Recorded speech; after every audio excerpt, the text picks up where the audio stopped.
giờ có thảo vua xiển lên thiên vu vua can Giêsu vua xiển Giêsu vua kim lò Giêsu tôi biết rồi bao nhiêu chiếu tao rồi bao nhiêu to với cầu vua tao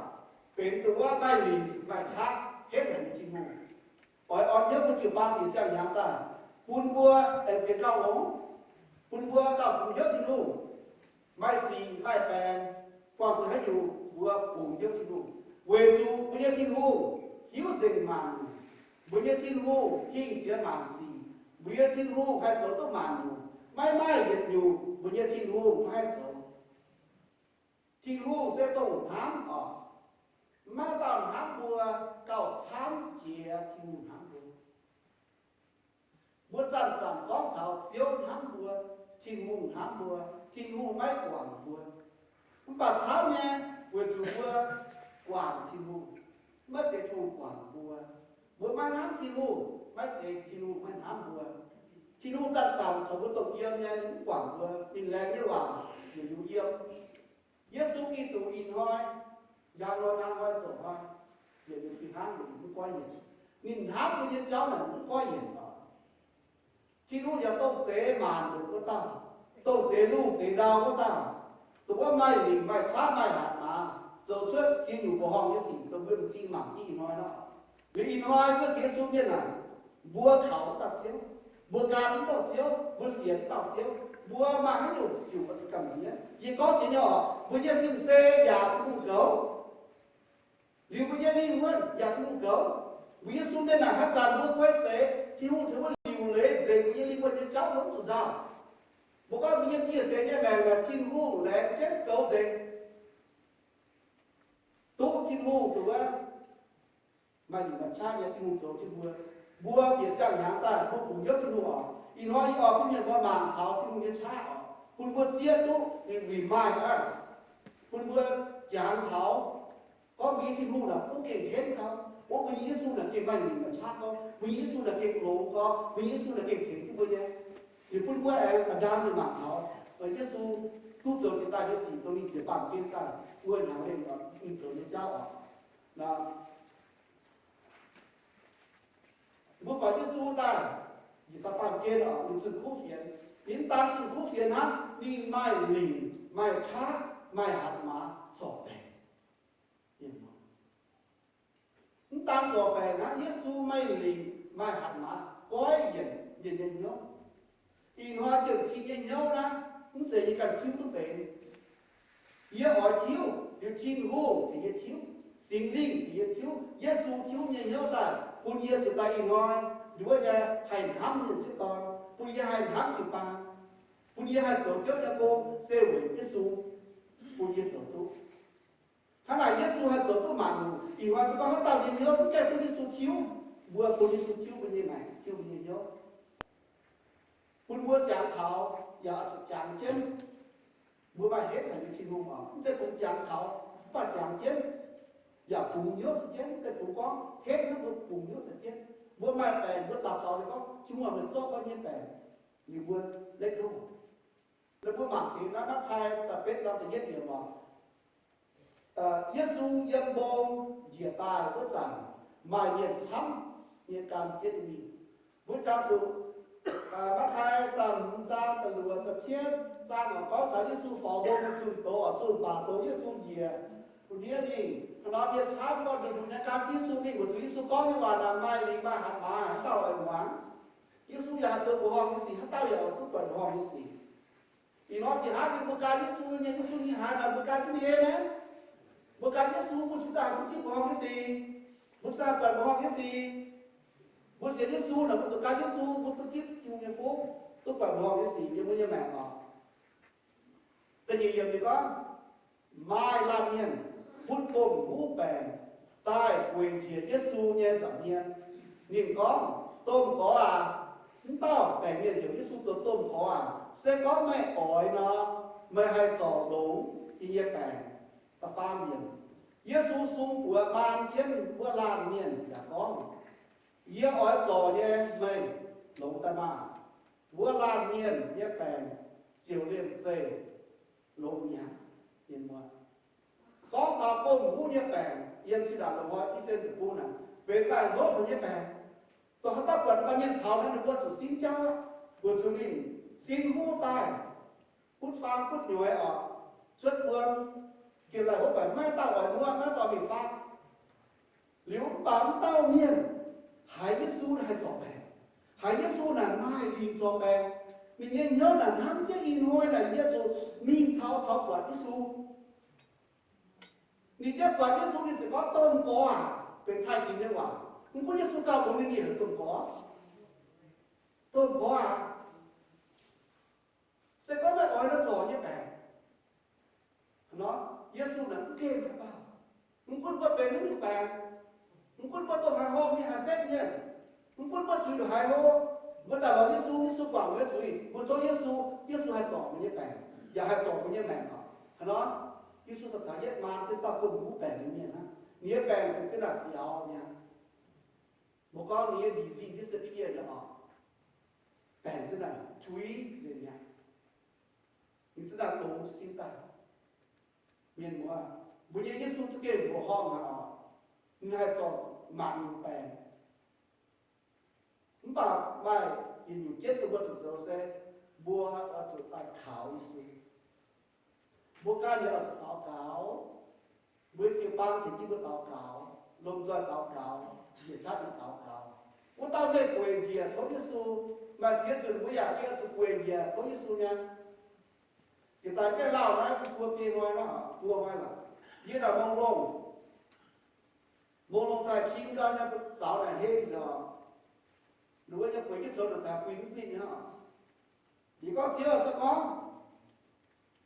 nếu như à, ye tổ nhưng mà là không được quản gì. Ba mai thì nhiều tôi yêu ở chỗ đó, thảo tìm công nói là đi hai mai cha con tôi cũng phiền, như thôi của này, thôi mày yêu ở con cũng phiền là thôi mày giỏi nhé. Muốn xem điều sao thì ngu cũng bảo có chẳng thì con chưa sẽ có ye tầm đồ lồng này yêu hết chỗ tôi. Nếu như vượt jam ham tới, vượt jam cam thì vượt jam cam, ok nhá anh, jam ham tới hả? Bà xem có hàng lùng hàng năm còn lùng làm gì vậy? Nếu bà bên nó, in hoa chiếu bây giờ con tu bản á, bên của họ nghĩ sự ở, bên cho cái đồ hai lô như vậy, bên để phải phiếu như vậy, bên hô bên phái, lồng chết vừa lồng như sự, vừa khảo như sự ở, như sự cũng game bên hô, như sự cũng game bên phái. Yesu nghe miền ngoài miền, thì số có ia tay nó miền ngoài miền chiếm chủ địa sai miền ngoài bữa chi hô bữa căn miền phái chế là ia miền ngoài miền hăng tàu cùng bút bẻ cái ia lắm quỷ tu chúng bà sẽ có mẹ ỏi nó trồng miền ngoài Yesu mới cầm gì hay tàu chẳng chỗ tôi có gì đó để chúng tôi những tất số để phải lao hay chúng mọi hai những thế này quý tôi để chúng làm tôi tặng gan chúng hát vi lò vừa tặng gan tại em ấy Giêsu xuống của mang tiếp bèn miền hát chiều gian lại đổ dình nhà hát mà các chung nhân lì hạt má ở thiên vu tôi khảo tôi dùng giờ có cho bà chúng tôi hiểu tôi hại khảo tôi dùng bản tôi dùng bữa nay mà cho bà có mai lần ba bên là tôi hiểu tôi hại nha mà lần ba bên có hiểu được hại bám chú khảo chú bảo một gì thì một tuổi hiểu tu hại và bỏ tu thảo và khảo tu chú và khảo tu uốn xem như thì một ở mà mình phải mà tao tao lồng chỉ với thì một à với thì một tao tôn hám mưa cầu sám kia tao miền tôn và hám mưa不把耶稣做病，就把你慢些，就把你慢，就把你可以叫話哈，就把你有個就走啊。為講找耶穌做必定嘅嘛啲，必定嘛啲嗱，不執為啲手哈，你就不要做病。唔把耶穌你頭啊，看你是信到你知哪龍呀，你知道你信當中附屬耶穌啊，要講就話，必定嘅嘛，龍但你附屬耶穌，เป็นอย่างเป็นพวก耶穌，อีกว่าสิห้ามเนี่ยchú thiền như bữa nào vướng tu lập chú như em bữa dầu tôi chú hiểu bữa dầu nhiều cô quá có nghe có gì chú hiểu bữa dầu cô phi hát bây giờ tao là chơi nhiều con nghe những cái ban nó nhiều mà giờ nhiều tôi có vụ dấu nó sẽ áp mất dấu mà mất chơi nhiều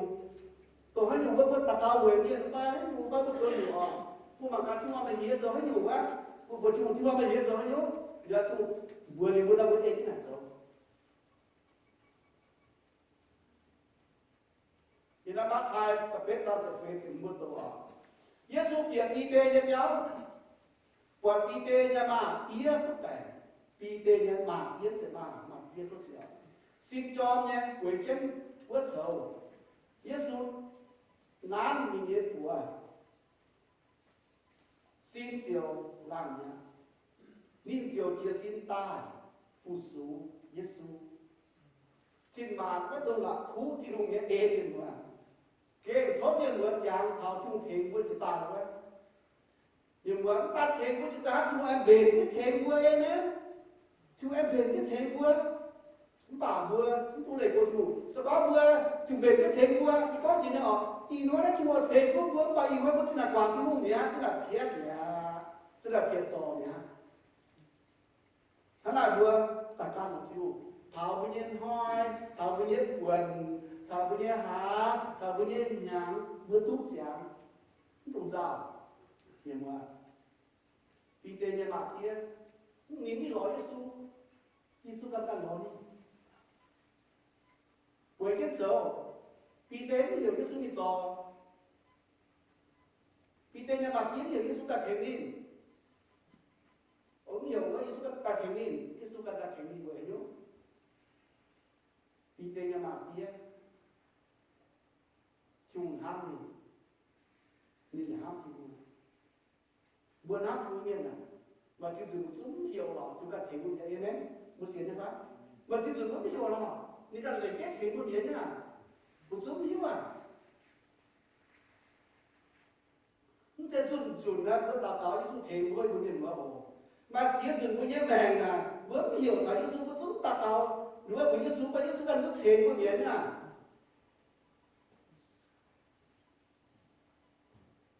thì bây giờ bữa chỉ ba nó bữa lộ thì công nói là dấu cú xỉ như phá bữa lộ san đê thì dấu cú xỉ như phá có nhiều thế thì mà san đê nhà có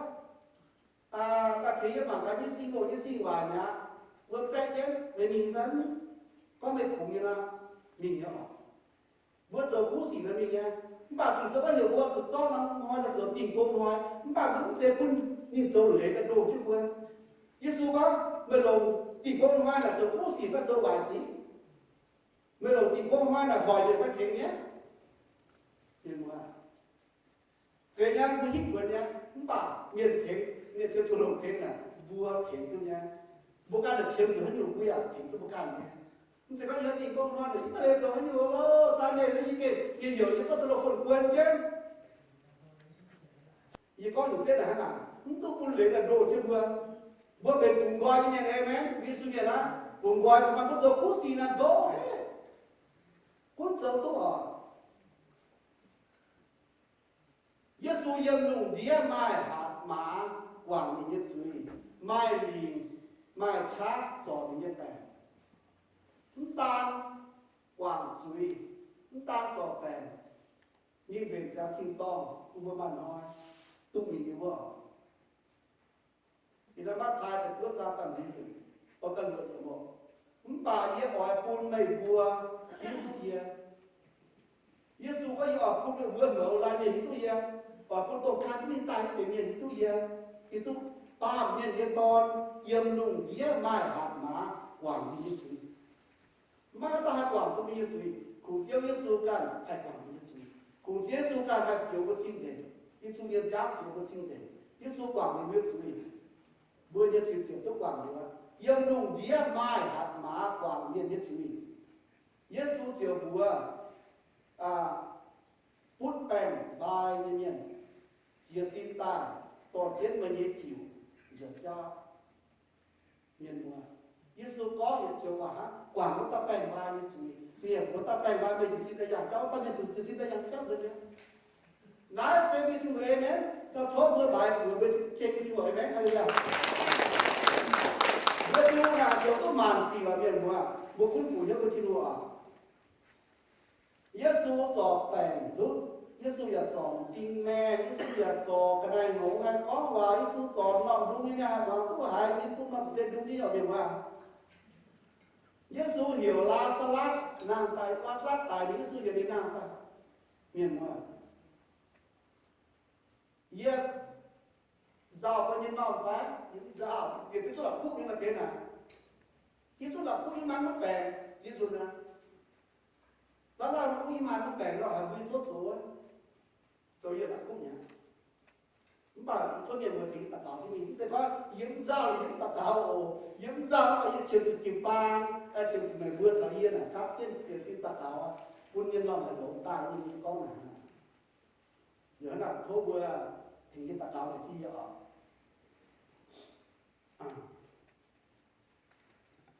mãi mãi hayอยู่bèn phải xì lô chỉ đạo của chị luôn ok mãi mãi hayอยู่hạt chỉ đạo của chị luôn tại vì tại vì mãi mãi hay tao hoài chỉ trả của chị luôn không ham má tao hoài chỉ trả của chị không ham và phàm mãi mãi hayอยู่bèn phải xì lô chỉ đạo của chúng hai chị luôn ta phêอยู่mãi mãi hayอยู่phải chỉ trả của chị luôn má nhìn bài tập của chúng còn phao cái dịch hiện nhiều quá mà nắm phao cái hiện là một cao này là phải phiếu xì nắm phao cái dịch hiện nữa nè chúng sẽ nhiều nhận nè phải là thế lối là thế là thiên luôn nè ta phao mới hiểu thảo họ với hết tiêu thiên luôn rồi những bé là có nhiều người bị hiểu với hết tiêu thiên luôn thì nên dò bé ta ghét nhiều với buôn nhiên chia tu Giêsu về thiên nông nghiệp được còn về quân nhân Giêsu có thiên hú là cái mà nông nông mà chưa được xéo yêu mê thiên hú là mai mình phải xác ở tại vì Giêsu giống như thiên tỏ bé về quân nhân hai thiên hú về quân nhân hai xiên thiên hú vẫn cái gì một phần ta nên cho bèn lỗ sự cha với xiên phim một hắn ta nên bèn lỗ xiên Giêsu với từ hắn mà xiên phim ta nên như này tôi quá hiền thì Giêsu lỗ có sẽ hai mà xiên phim chu thế có dò với những bèn dò với những bèn là về cùng với cha mà xiên phim nhìn qua có những cái ở số bao giờ có Giêsu như nào số nào có Giêsu ta mấy tôi thì đủ chu thế có mà xiên phim mà thì sẽ có มื่อเสียchúng ta chúng thấyอยู่มันว่าnó rõ như sẽ có mà ta sẽ chúng ta chúng thấyอยู่อ่ะthì hắn nào chúng thấy của là về quân vua mà xiên phim ta pha nhiều chúng thấy của là về quân thì như sai có vua hai mai xiên phim Giêsu cho sai có cái Giêsu mình ở Giêsu tỏ về là về phía sai có vua mai xiên phim cha chúng đến cái gì nhỉ quạt Giêsu tôi bỏ cái gì thì vừa cha xiên phim và Giêsu tôi bỏ gì cha xiên phim chúng ta nên tỏ về nó rồi trước thì bỏ cái gì rồi vẫn vừa sai có vừa mai xiên phim ở dùng giáo Giêsu là hay nhiều thông tin vẫn mai xiên phim ở nhà lai ở nhiều nó về chiến thì như mà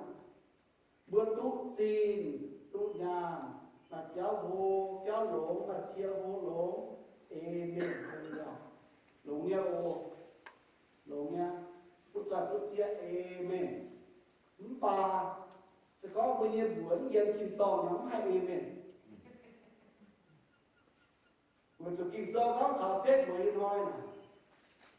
vừa đồ học Phật giáo vừa nhà to tôi mình á ý này là như ba thì phổ biến là một đảng cao ổn